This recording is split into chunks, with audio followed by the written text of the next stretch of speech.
Hello, I'm Jo Natoli, Principal of the Rental Specialists. Welcome to our 5th video in our 15-part series on the changes to the New South Wales Residential Tenancies Act. Today we're talking about the strengthened information disclosure requirements and new material facts that landlords are required to disclose to tenants.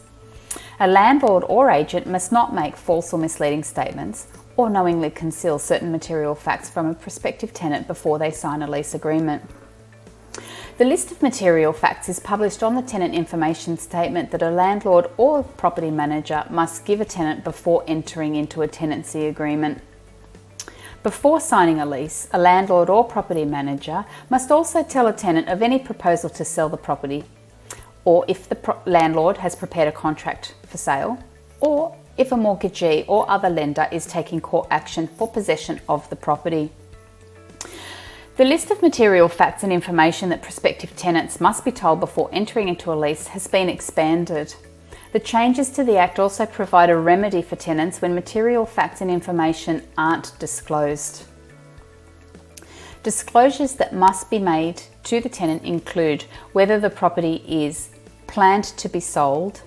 subject to court proceedings where the mortgagee is trying to take possession of the property,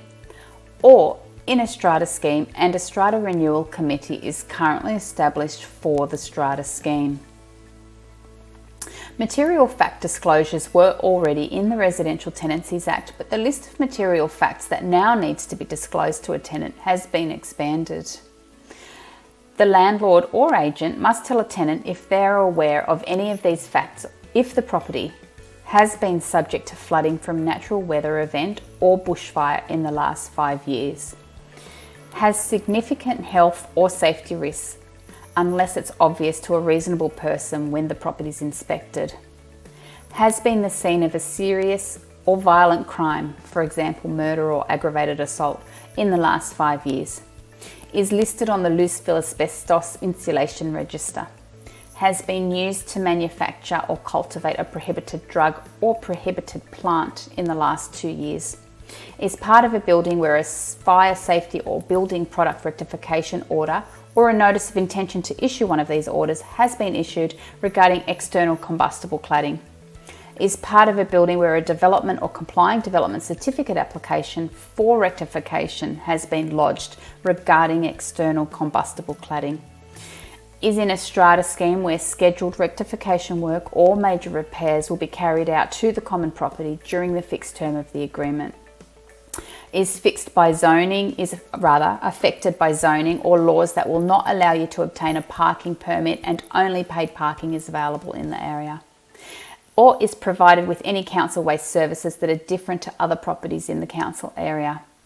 or finally has a driveway or walkway that others can legally use and you need to share.